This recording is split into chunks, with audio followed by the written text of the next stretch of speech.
Hey, good evening. I'm Robert Morrison, George Lincoln Schofield Jr. Professor of Religion at Bowdoin College, and I'd like to thank you for joining us tonight at the annual Harry Spindel Memorial Lecture. Uh, Normally we're in person, and so we have two separate introductions, but I have to handle both. So I'm going to introduce first the event and then our speaker.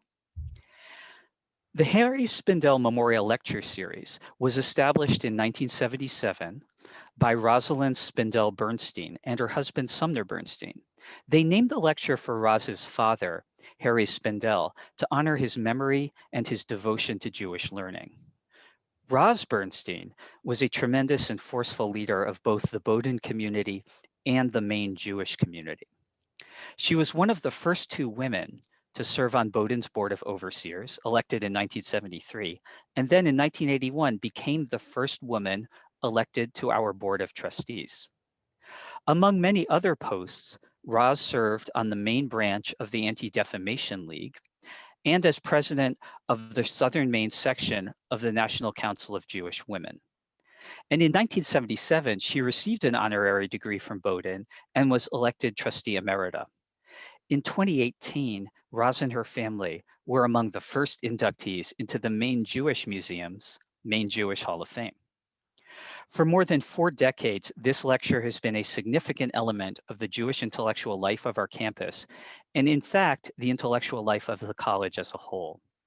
This series has sponsored lectures on a variety of topics related to Judaic studies and contemporary Jewish affairs from an array of exceptional thinkers, including Irvin Howe, Lucy Davidovitz, Art Spiegelman, Allegra Goodman, Masha Gessen, and many others. And I'm confident that our speaker tonight will join that list. We're fortunate indeed that Robert Alter, class of 1937 professor of Hebrew and comparative literature at the University of California, Berkeley, is with us tonight. Professor Alter has been the single most influential scholar of classical and modern Hebrew literature for almost as long as I've been alive, so like a long time. Most recently, his 2018 translation of the Hebrew Bible with commentary has won the PEN, Poets, Essayists, and Novelists International Award for Translation. I could go on and list his honors and awards, and I think 15 minutes later, you'd be convinced that we should have invited him. But let me say a bit more about what I've found kind of most compelling about Professor Alter's work. Before Professor Alter's books, The Art of Biblical Narrative and The Art of Biblical Poetry appeared in the 1980s. Many scholars took, and still take, a historical critical approach to the study of the Hebrew Bible that elucidates the very different cultural contexts from whence the Bible came. That's an important approach, although the problem can be that the historical critical approach doesn't always tell you as much about why the Bible matters to Jews. And while there was before Professor Alter a long tradition of studying the Bible as literature, Professor Alter answered in ways that no one else had the question of why the Bible was and remains so compelling to Jews. His book, Canon and Creativity, emphasized that the centuries-long influence of the Bible on Hebrew literature extended beyond religious genres. So that's what he wrote. Let me, though, conclude with a couple of remarks on what is remarkably implicit and unsaid in his 22 books. So if you think that setting aside questions of the Bible's ancient Near Eastern context means overlooking the Bible's foreignness, you really haven't read the books. Professor Alter has not erased or ignored differences between the texts and their context, but rather he's bridged them with lucid and elegant explanations that draw on his erudition in Judaica and knowledge of English literature. And if you consider the Bible a familiar text, Professor Alter's remarkable command of Hebrew forces us first to recognize the alien in order to arrive at a more profound appreciation of what we thought we knew already. Only through prodigious effort, then, can we actually traverse the cultural and chronological gaps between us and the Bible and learn more. we need to presume the existence of those gaps at first. And so to me, I am most struck by what's unsaid in Professor Alter's work. That's what's taught me so much. Professor Alter's talk this evening is entitled Translating the Bible. Professor Alter, thank you for speaking with us tonight. Before he begins, I do want to let you know two things. First, at the bottom bar of your screen, there's a button that has CC in it with live transcript underneath. If you feel like you need closed captioning, just click on that. Second, there is to the left of closed captioning, there's a button that says Q&A with some thought bubbles. An advantage of being online is that you can submit questions during the lecture. So if something strikes you, type out your question and I'll be watching I'll be watching them as they come in. And then after about a 45-minute lecture, we'll have 20 minutes of Q&A. And I look forward to being back in touch with you then. Thank you so much, Professor Alter, for coming. Well, thank you for your generous words, Professor Morrison. I'm happy to be here, if even remotely, and I will immediately go to what I want to say. The obvious question that many people would ask is, why do we need another translation of the Bible? After all, we have a canonical translation, the King James Version, which has many virtues, but certain defects as well. And then we have all these several important translations done by the various denominations in the second half of the 20th century, which one assumes reflects state-of-the-art biblical scholarship, at least as it was in the second half of the 20th century. Of course, any discipline moves on. There are serious problems with all those recent translations, relatively recent.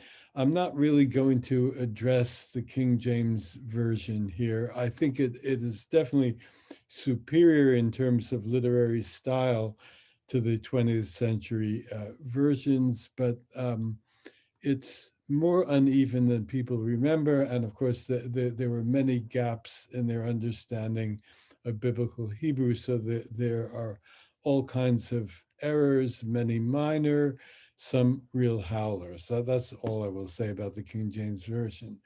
Now, what is wrong with my immediate predecessors, that is the translations of the various denominations, and I certainly include the Jewish Publication Society version, which is widely used.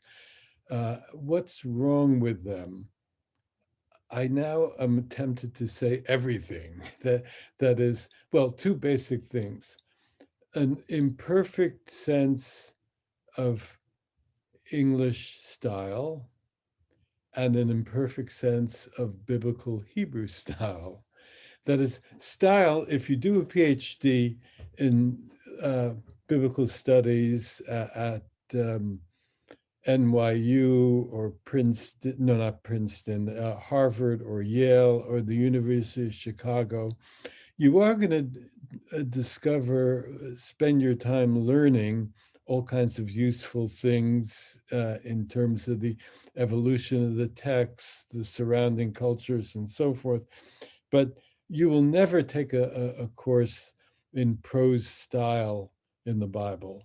And probably you won't take a course that does anything adequate with the vehicle of poetry in the Bible.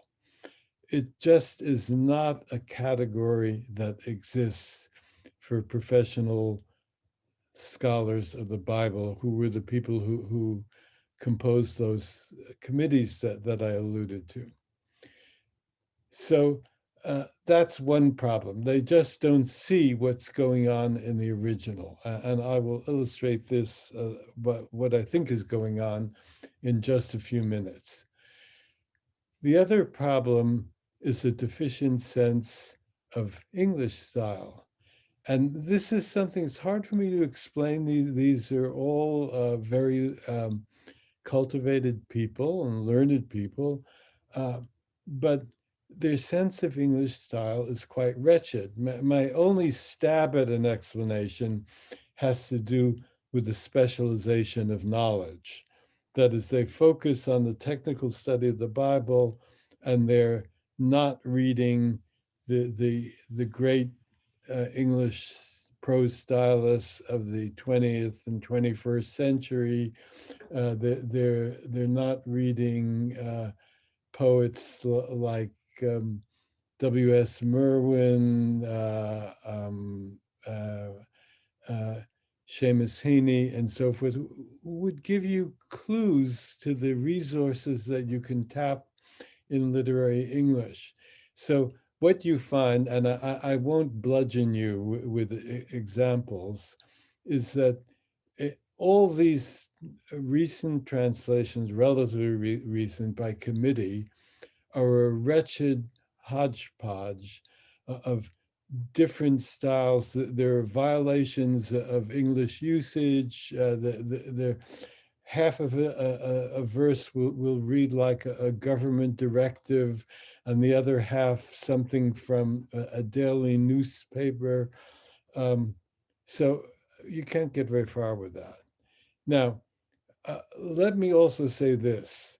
Since we all think that the Bible is a religious book, of course, it's not a book, but it's a kind of anthology that spans 8 or 9 centuries. But so, what does style have to do with it? What does a literary vehicle have to do with it? Well, for reasons that we can't entirely fathom, these ancient Hebrew writers had a brilliant sense of literary prose and of poetry. And they used that literary vehicle to convey their vision of God and humankind and creation and history and the realm of morality. So if you don't get some sense in the English of the subtlety and power and precision of the Hebrew, then you're missing what they have to say about these important things which we associate with the realm of literature. So let me begin by ticking off a few major categories of style in the Hebrew that I think a translator has to confront. I had composed over the years, not in writing, a kind of mental checklist of all the important features of biblical Hebrew that ought to be represented in translation. And there was one I left out. And then I discovered it when I got halfway through the first chapter of Genesis. It went like this.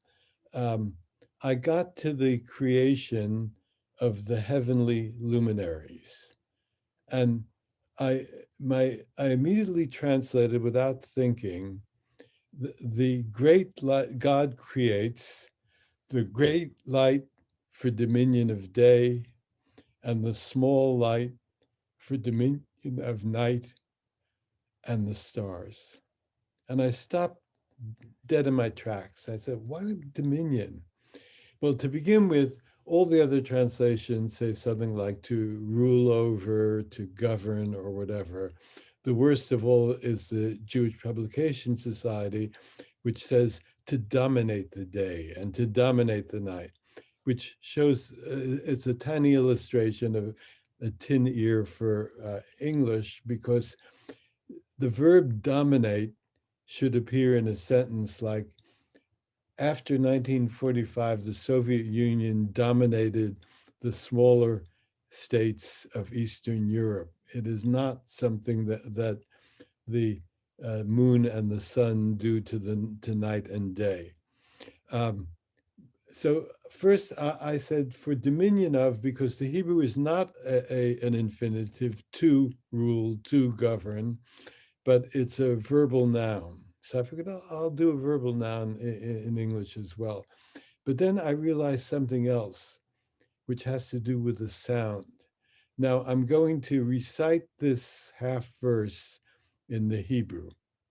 Et ha'ma'or hagadol lememshelet hayom, v'et ha'ma'or hakaton lememshelet halayla, v'et hakochavim. And again, in my translation, the great light for dominion of day, and the small light for dominion of night and the stars. Now, at the beginning and the end, it's not identical, but the middle, the dominion of day, is actually metrically identical with Lememshelet Hayom, Lememshelet Halayla in the Hebrew. So you might shrug your shoulders and say, so what? Why should that be important? Well, it's a beautiful cadence. And why is a beautiful cadence significant here? Well, the priestly writer who is responsible for these lines has a vision of creation as a beautiful choreographed procession from day one to the first Sabbath. Everything is harmonious, everything is perfectly coordinated. That's his theology. And the cadence, I don't mean that he thought this out explicitly, but that he intuited it as a great writer. The cadence confirms, I would say, subliminally, the sense of beautiful order in creation. So if you mess with the cadence, you're messing even, I would say, with the theology of the priestly writer. Okay, let me take this issue of rhythm to the place where we all agree that rhythm belongs, which is in poetry. And I'm going to illustrate it with microscopically with just half a line from Psalm 30.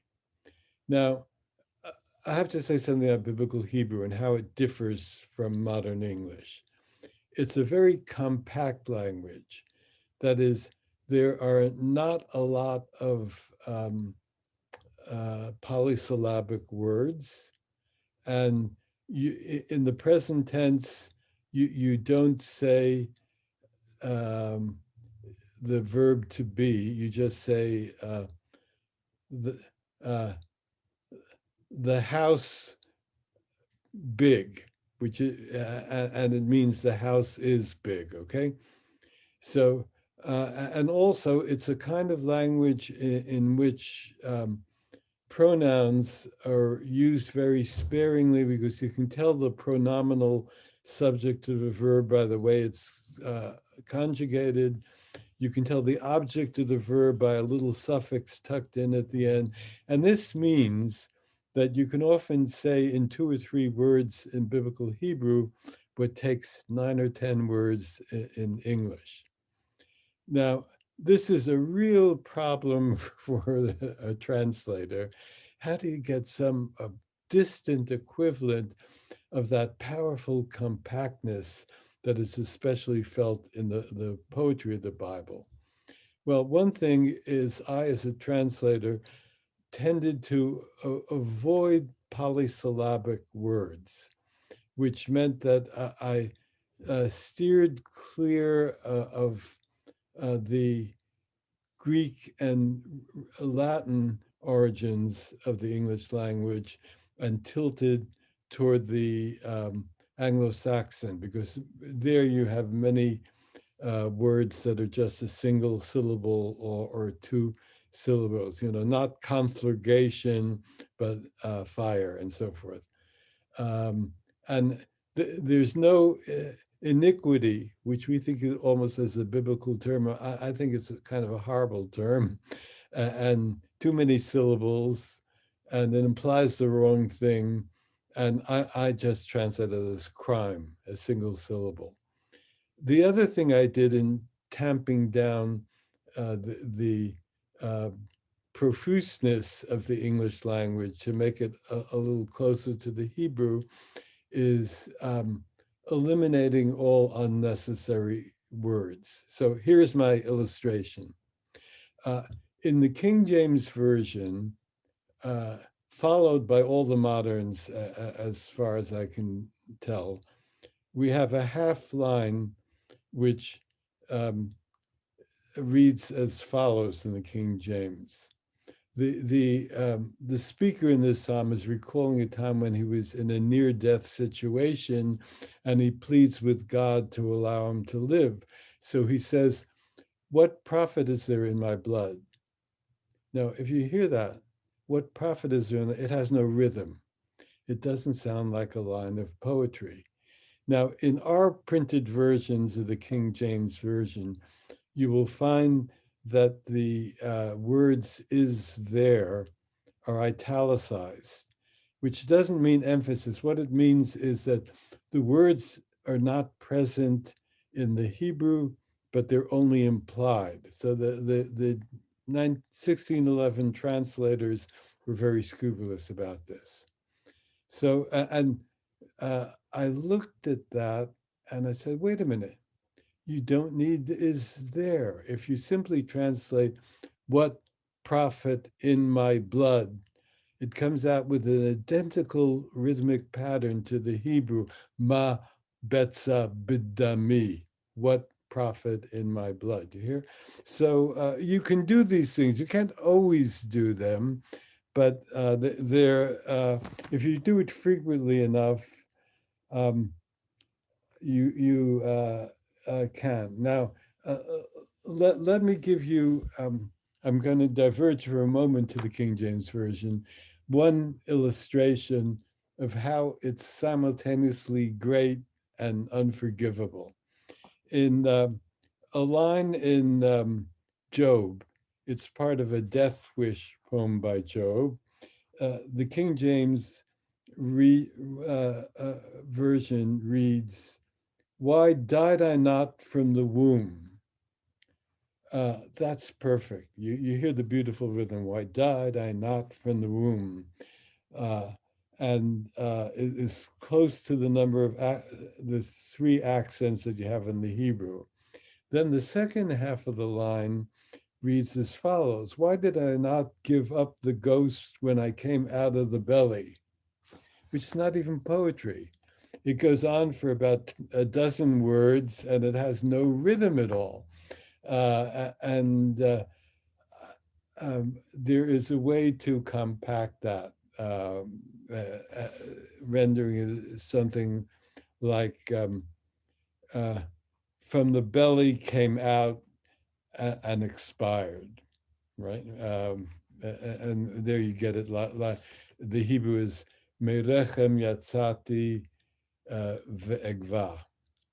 Okay, so you get a sense of why rhythm is important. And let me go on to a few other challenges. There's a matter of sound play.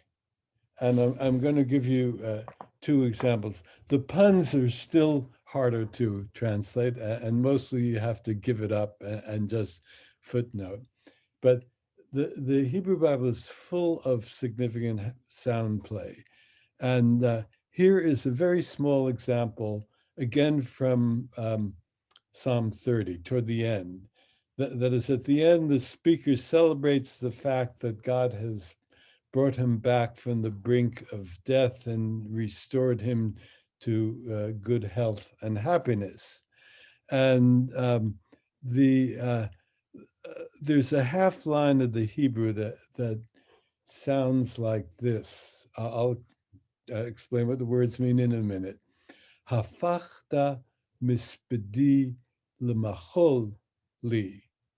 You hear the nice rhythm, but anyway, what it means is you turned my state of mourning, my bereavement into a dance for me.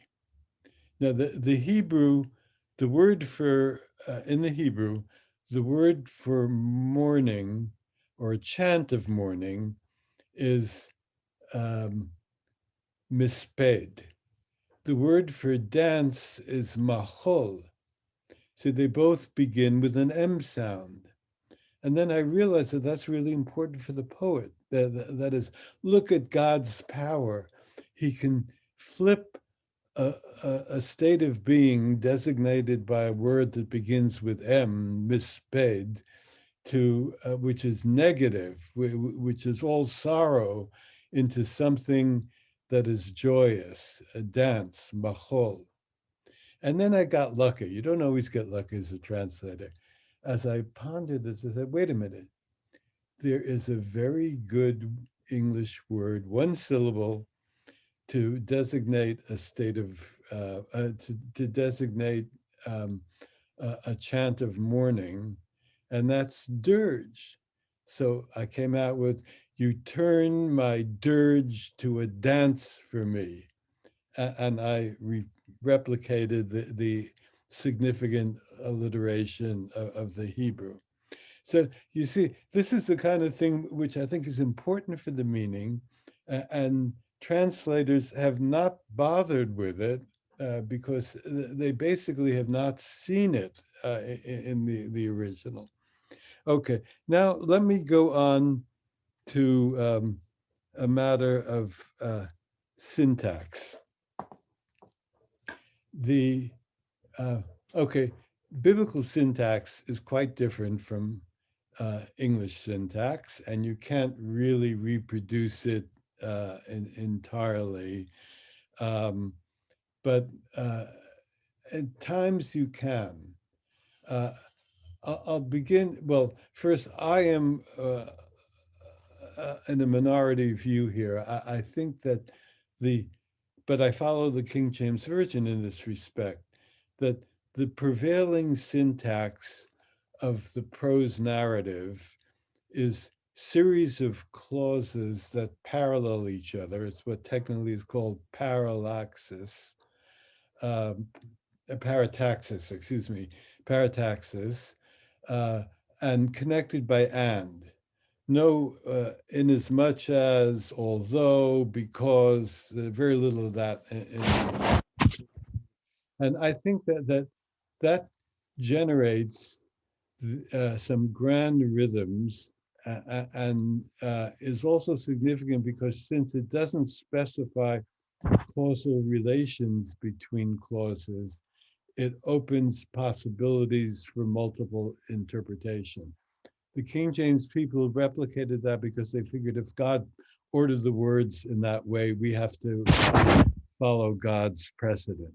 So that's one thing to do. But then there are deformations of syntax in the Hebrew, which are significant. For example, when Jacob's sons come back from their first journey to Egypt, and they give dad the bad news that Simeon has been detained as a hostage in Egypt, and the man who rules over all of Egypt, of course they don't yet know it's their brother Joseph, will not see their faces again unless they bring down Benjamin to them. Here is what Jacob says in my version.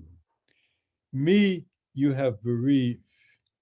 Joseph is no more, and Simeon is no more, and Benjamin you would take. On me is all the burden. Now, you might stop me at that point and say, me you have bereaved. You say, that isn't what you say in English. You say, you have bereaved me, right? However, or you might do it a little more formally, it is I you have bereaved, which some translators do. The Hebrew is actually not the common way to say it in biblical Hebrew. That is, the common way to say, you have bereaved me, is to take the verb to bereave, l'shakel, and to stick a little suffix on the end that indicates me. So it would come out in one word, shikaltuni. But that isn't what the writer does. Instead, he takes the word me, sticks it at the beginning of Jacob's speech, oti shikaltem, me you have bereaved. Now, what is the justification? What's the point of that from the perspective of the writer? I think that he pretty consistently represents the aged Jacob from the point that he learns of the supposed death of Joseph. He turns him into a kind of prima donna of paternal grief. So he has to put himself at the beginning, me you have bereaved. And at the end of the sentence, on me is all the burden, right? Now, some readers would say, well, okay, I see the point, but we don't do that kind of thing in English today. We don't say, we don't put the object or the verb at the beginning of the sentence. We don't switch syntax in this way. But in fact, if you go back maybe a little over a century in the history of English poetry, to poems that most of us studied in high school, you find that there's lots of syntactic inversion like this. For example, um, Keats's famous poem sonnet on first looking into Chapman's Homer begins this way: "Much have I traveled in the realms of gold." Now that isn't normal English syntax, which I have traveled much in the realms of gold. But Keats, for his own expressive purposes, wanted to put the much at the very beginning of the poem. So he did the inversion. And I think that if translating the Bible in this way gives a slightly antique coloration to the language, that's an advantage. Because of course we can't translate the Bible into Iron Age English. English didn't exist in the Iron Age, but we don't want it to sound, or I don't want it to sound, and I think no one should, as though it were written just yesterday. So giving it a certain chronological distance from contemporary English is a distinct advantage. Now, let me go on to an issue of word choice. First, I'd like to make a general point about individual words in the Hebrew Bible. In the prose narratives, very few words are used. It is a famously laconic kind of narrative. And when you can tell a story in a few hundred words, which would take 100,000 words to tell in a novel, each individual word has a weight, has a saliency that it would not have in a novel that runs to 325 pages. So it's important to get the exactly right word choice that is reflected in the Hebrew. And I'll give just two examples where I think all the preceding translations have been faulty. When Hagar is banished to the wilderness by David, I'm sorry, by Abraham, with her young son Ishmael, they're walking under the blazing sun.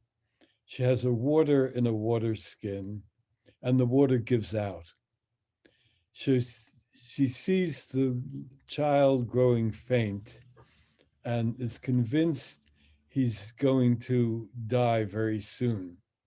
So she says to herself, let me not see when the child dies, and runs off to a certain distance.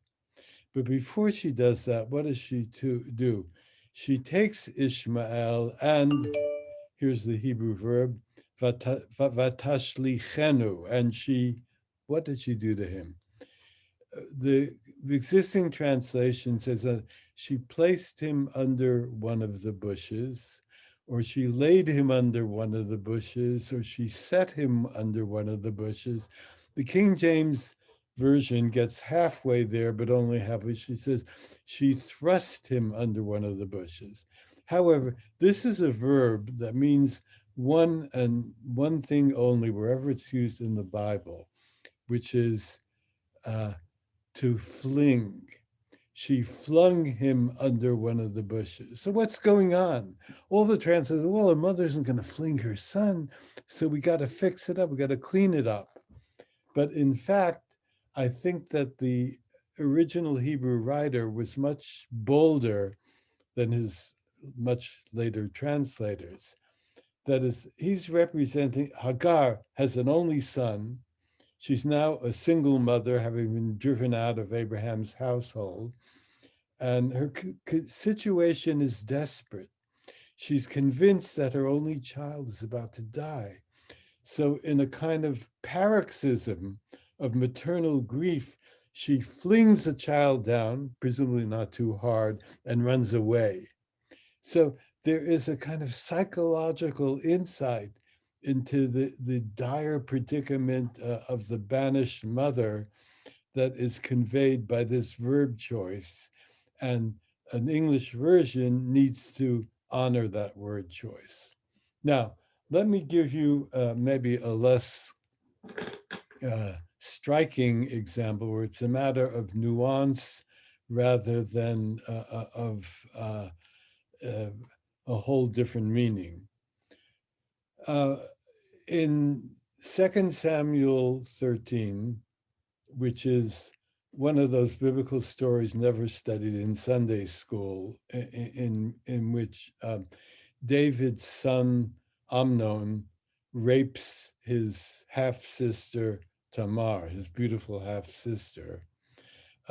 And the strategy by which he lures Tamar into his bedchamber is he pretends to be sick, and he asks that Tamar bring him into the bedchamber something to eat. Now, all the translations say food, but there are two biblical words for food. One is ochel, which is just a general word for food derived from the noun that means to eat, and the other is lechem, which means bread.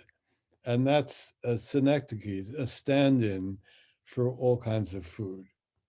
But that's not the noun nor the cognate verb that the writer uses.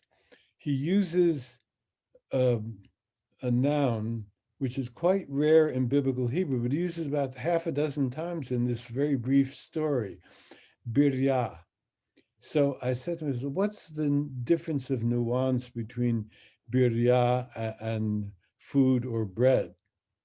So I double checked in a Hebrew concordance to the Bible, and it emerges that all the places where it's used, it's food provided to somebody who has been doing poorly, as Amnon pretends to be doing, or has been fasting. And so I needed an English word with that nuance. It's sort of like chicken soup, but I couldn't use chicken soup because unfortunately the chicken had not yet been domesticated. They didn't have it in the Bible.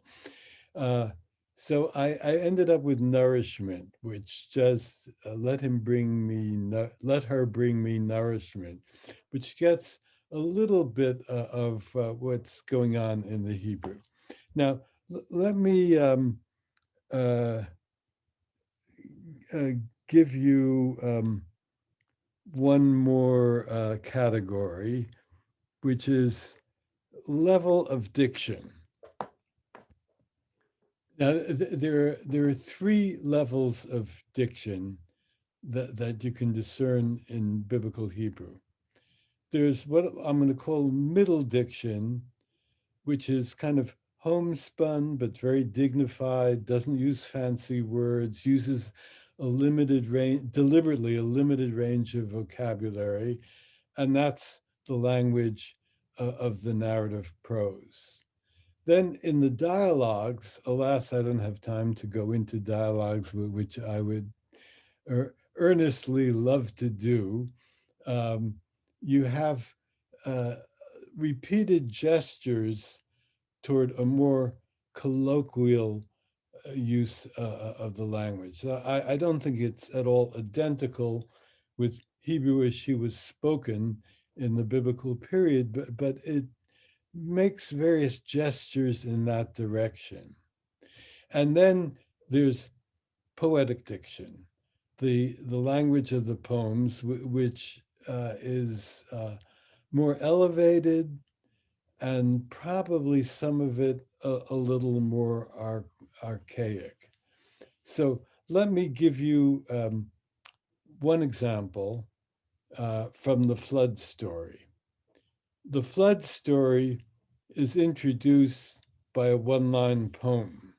And this may come as a surprise to some of you, but there are many kind of minuscule poetic insets in the narratives. They often mark a kind of portentous moment in the story, as this is the moment when the flood begins, or they could be as Jacob speaks a one-line poem grieving over Joseph when he hears of Joseph's supposed death. So that's a kind of eulogy, and you can see why poetry would be important for that. So the in my version, it goes like the one-line poem goes, then the casements of the heavens were open, and all the well springs of the deep broke forth. Okay, so why casements? Well, the Hebrew does mean windows, but it's not the ordinary word for windows. The ordinary word appears maybe 50 times or so in the biblical corpus, whereas this word, arubot, appears maybe 8 or 9 times in the whole Bible, and 8 of the 9 are in poetry. So my first inference was that it's poetic diction. By the way, the some translations simply translate it as windows, which does violence to the poetic diction. Others, maybe even more egregiously, the JPS does this, substitute a different metaphor, and they say something like, then the sluice gates of the heavens were open. But it's not sluice gates, it's a kind of window. So it seemed to me, now, of course, today we talk about casement windows, which are the kind of windows that open vertically rather than horizontally, but we don't never say casements by themselves. Casements is a word for window that you find in older English poetry. You can find it in Keats again. You can find it in Shakespeare. So, and by the way, I have my suspicion, I won't go into the technical grounds for this, I have my suspicion that it was also a little bit archaic, as poetic diction often tends to be in the biblical period itself. So it seemed to me to get something of the stylistic nuance of the Hebrew to translate it not as windows, but as casements. Okay, I have only a few minutes left, so I would like to conclude maybe with an illustration from the Song of Songs. This is the Song of Songs, chapter 1, beginning verse 13. The King James Version. While the king sitteth at his table, My spikenard sendeth forth the smell thereof. Well, you can see that's a disaster in terms of rhythm, but also there's a mistake in the understanding in the Hebrew. He's not sitting; he's lying down. It's a sex scene. It's not that they were totally nervous about sex, but they confused rabbinic Hebrew with biblical Hebrew. This verb in rabbinic Hebrew does mean to take a place at a table, but it never does that in the Bible. Then the next verse, a bundle of myrrh is my well-beloved, unto me he shall lie all night betwixt my breasts. That's again one of those horribly sprawling and arrhythmic versions that you find in the King James translation. Now, I'm going to read from the Jewish Publication Society version. While the king was on his couch, okay, of course, they understand that the verb means to lie down. While the king was on his couch, my nard gave forth its fragrance. And then the next line, my beloved to me is a bag of myrrh lodged between my breasts. Okay, that second line is a beautiful illustration of the tin ear for English of the 20th century translators. Because the first thing is bag. A bag is too damn big for this. That is, what the poet is talking about, of course, is a little sachet um, uh, tied probably with a leather thong around her neck, in which the beautiful young woman enhances her fragrance for erotic purposes, but by putting into this sachet a fragrant spice. And then the second half, um, lodged between my breasts. I think that's a disaster. I'll tell you why. The translators chose uh, lodged because the verb yalin, ben shaddai yalin is the way that the line sounds beautifully in the Hebrew. The verb is a verb derived from Lila, the word for night, and it means to spend the night. So they figured, okay, let's stick with that. You know, you spend the night, you book yourself lodging for the night.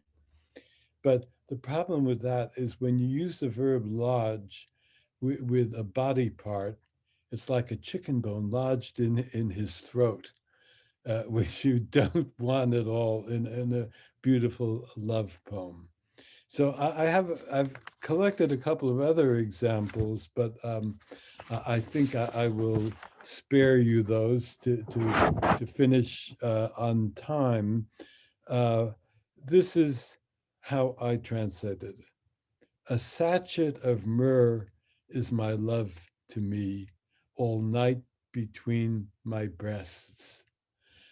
Now, the sachet instead of bag, do it again. The bundle. Bundle is also a little bit too bulky for this very intimate situation. So sachet seemed to me perfectly right. And then all night between my breasts. And by the way, again, notice how by favoring monosyllables, you get much closer to the compact rhythms of the Hebrew. Like instead of my well-beloved, my love. And you see how much is gained in the rhythm that way. Um, Now, the all night, I have to admit, I borrowed this from two Berkeley friends who did a beautiful, if excessively free, translation of the Song of Songs, Chana and Ariel Bloch, neither of them now with us. Uh, in, they descend, there's probably Hannah Bloch, who was a very good poet. Her choice as a poet, she dispensed with the verb altogether. Since the verb suggests night, she just said all night, two monosyllabic words, which, and then you get all night between my breasts, Ben Shaddai Yalin. It's again extremely close to the Hebrew. So uh, let me conclude by saying that uh, translations can never be consistently successful. And I probably cheated by uh, sharing with you a few of my successes and not uh, illustrating also a few of my bad compromises. Uh, a translation can never uh, equal the magnificence of a brilliant original. So you just have to accept that. Humility is the first order of the day for all translators of great literary texts. But you have to try. That is my last word here. That if you see what's going on in the artfully fashioned prose and the splendid poetry, and you say, that's important, I have to find some kind of English approximation. It won't always be a perfect approximation, but it's better than none at all. And that is what I've tried to do as a translator of the Bible. Thank you for your attention. I'd be happy to field questions. Great. Thank you so much. That was fascinating. And you've sparked some questions.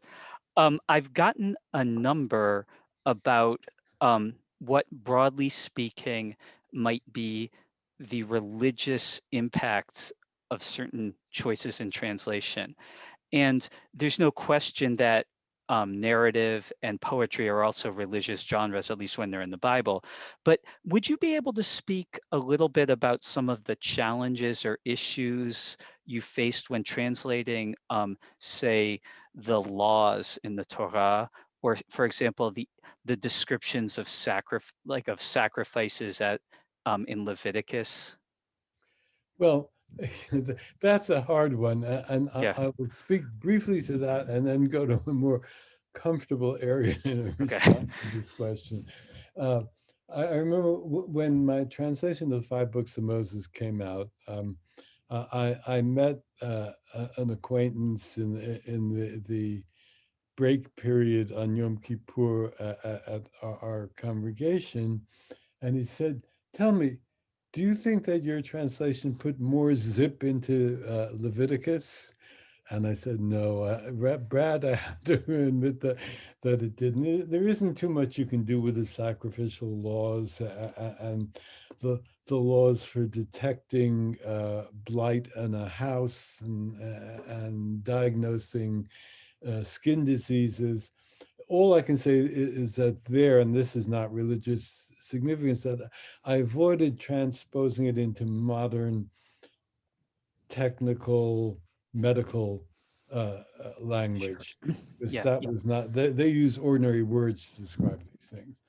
Uh, what I would say about religious significance, I'll give one example from a psalm that everybody knows, the 23rd Psalm.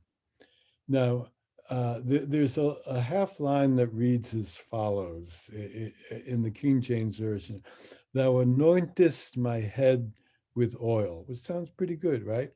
And all the moderns follow this. There's a "you anoint my head with oil." Um, but the verb does not mean to anoint. The Hebrew verb for anoint, limshoch, is cognate with Mashiach, Messiah. And it is used in only two contexts in the Bible: for the consecration of kings, not so much crowning, but anointing consecrated a king. confirm the king in kingship, and for the consecration of the high priest. The verb that's used means something like to make luxuriant. And I couldn't get a good equivalent of this in English, so I settled for you moisten my head with oil. But what's the difference? The difference is as following. If you say anoint, you're uh, importing into the psalm something alien to it, which is a messianic or at least sacerdotal implication.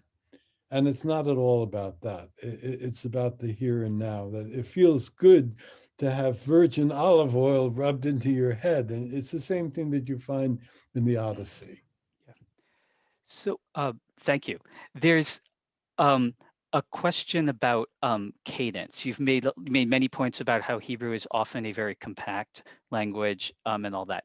So one audience member asks, in terms of with your translation of Kohelet, Ecclesiastes, there's the famous phrase. Sometimes it's called vanity of vanities, Hevel Hevelim. And Yeah. apparently, I don't have your work in front, that work in front of me, but you may use merest, you may have used merest breath. So someone wants to know about your choice, your thought process for choosing that translation.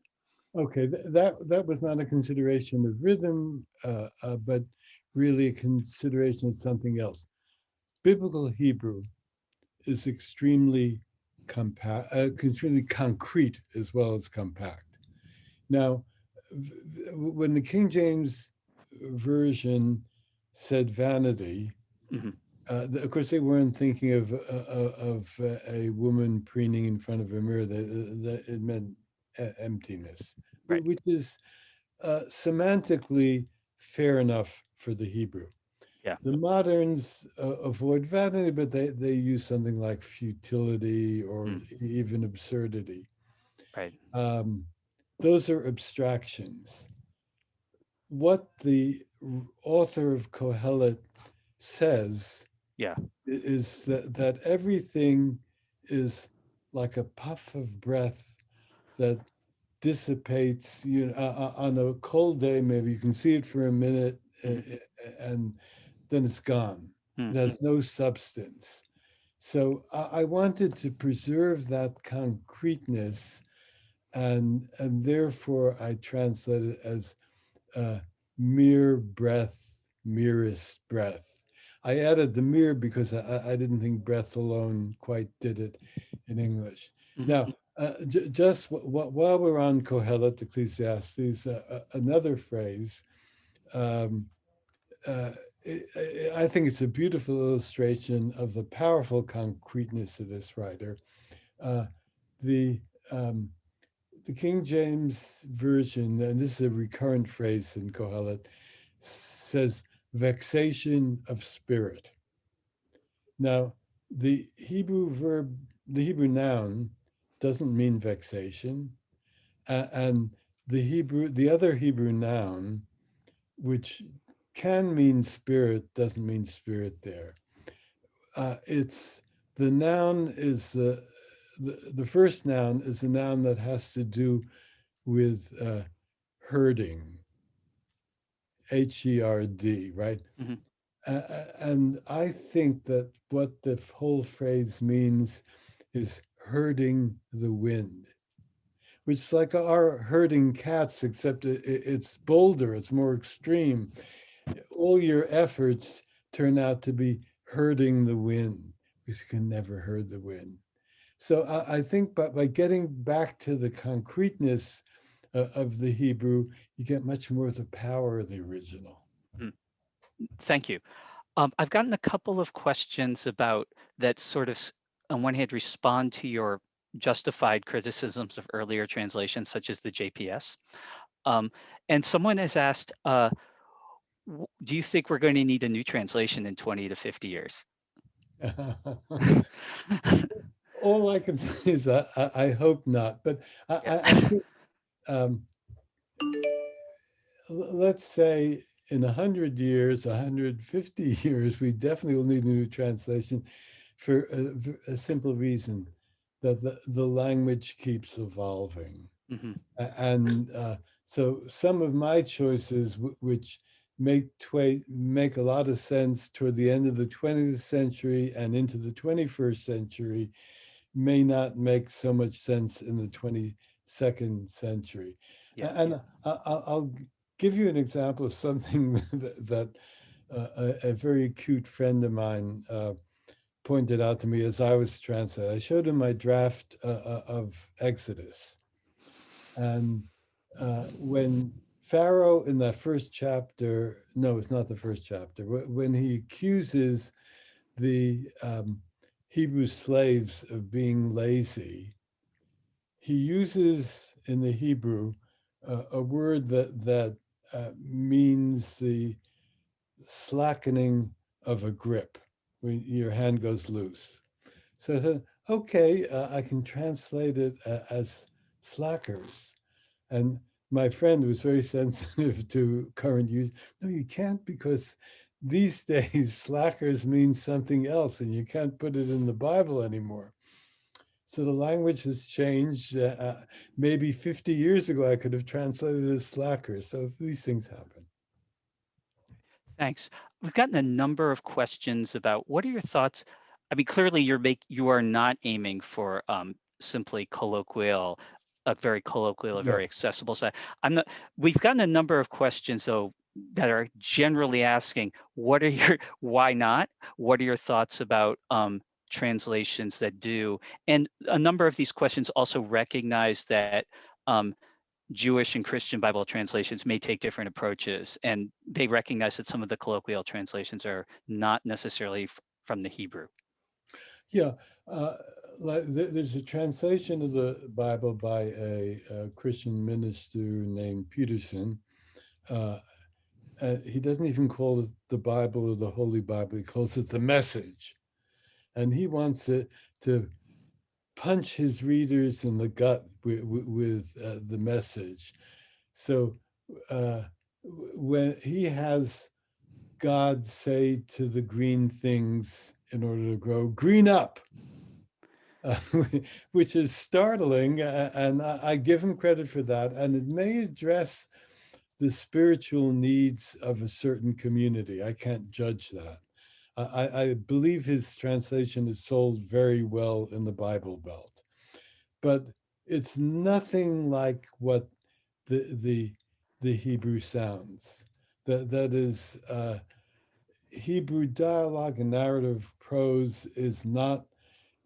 It has its own dynamic quality, but it's not punchy American colloquial.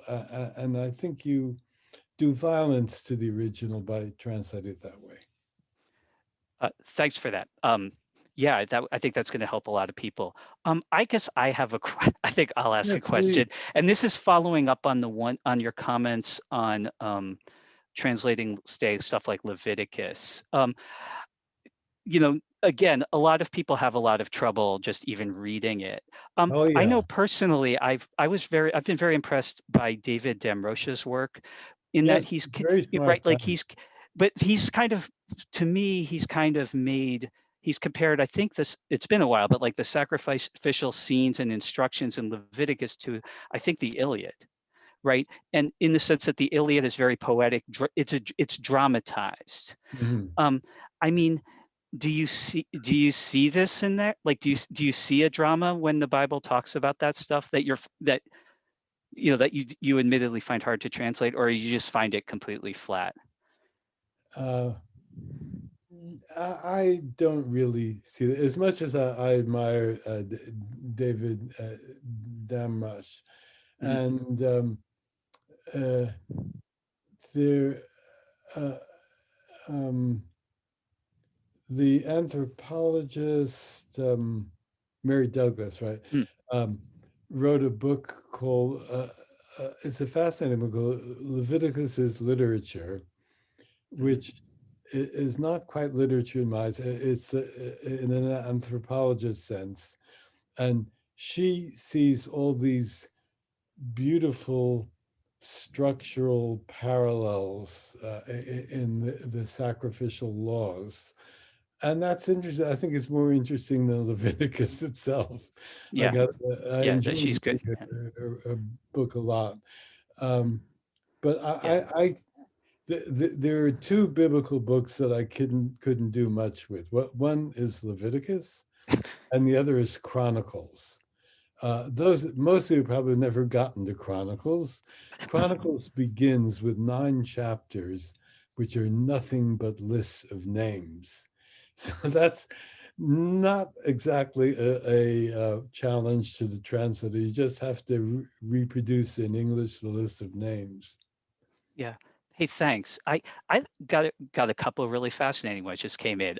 First, is there a non-English Bible translation you particularly admire? Um, Let me think. Well, there's an experimental translation into French by Manem Cherokee, which is quite interesting. Um, the uh, two German translations, which ought to be mentioned, because the Luther translation, Hmm. which has a fine sense of literary German, and some people claim that it in a way, established literary German. And then the fascinating, but I think ultimately bizarre translation done by Martin Buber and Franz Rosenzweig, where their push was to make Hebraeus, Hebraeus, the Hebraic, the Hebraic quality of the Hebrew visible at every step of the way. And I admire that aspiration. And to some extent, I've tried to do it also. But in order to do it, they essentially invent their own kind of German, which is not a German anyone would recognize. And it's full of coined words and bizarre usages. And I don't think the Hebrew of the Bible is. So it achieves one goal but sacrifices another. Thanks. We unfortunately have only time for one more question. Okay. Um, yeah. And I do encourage if you're an audience member and you don't feel as if you got your question answered or you have outstanding things or maybe something came up later, please do be in touch with me. I'm at the Bowden Religion homepage and we could see what we can do with your Okay. question. Great. Um, I uh, appreciate hearing but that. this is one that's asking about your whether you take the documentary hypothesis into consideration when translating. This is this idea, I know you know, but for the audience, it's this idea that the Torah and was a cooperative effort, and there are that different sources, 4 different sources at least, were edited together. When you translated the Torah, like, did you kind of think about whether you were translating J or E or P in a certain? Well, that's a good question. Yeah. Uh, I don't see pronounced stylistic differences between J and E. That is the Yahwistic source and the Elohistic source. That's where those letters come from. So I didn't make much effort to distinguish between the two. There are certain vocabulary terms, that's not style, which are characteristic of J and characteristic of V. And of course, I try to honor that. Mm. Um, P, and I'm not talking about that's the priestly source, the priestly document. I'm not talking now about the sacrificial laws or the laws about dietary prohibitions and so forth, but the narrative P, because there is narrative P. Mm. Narrative P tends to have a grand epic style. and use these balance clauses with as my illustration of the great light and the small light. That's from the P source, and I tried to emulate that in my English version. Now D, which is basically the book of Deuteronomy. There's no D before Deuteronomy. Yeah. Is most of the audience will remember that it's framed as Moses's valedictory address, or a series of addresses to the people of Israel before his death. And as such, the style is oratorical. It uses long periodic sentences, and there's a lot of syntactic inversion for oratorical emphasis, and I tried to replicate all of that. Thank you. Wow, that's there. I've gotten as we're doing this online, people have been emailing and texting and saying how thought provoking this was and how much they learned. And I know some of these course, some people I'm just seeing for the first time. Some I know are scholars of Hebrew, scholars of English literature, and really got a lot out of this. So thank you for being able to go to such a high level. And also, I think, although I'm sure I'm going to hear from my mother who was with us, that you also, it was very, I think, very accessible and spoke to a wide range of audience members and levels of interest and knowledge. So thank you again. It's been a pleasure to meet you. It's been a pleasure to meet Yeah, you. great. And we wish you a good evening in All right. California. Thank Stay you. safe in Maine. Thank you. Stay safe. Bye-bye.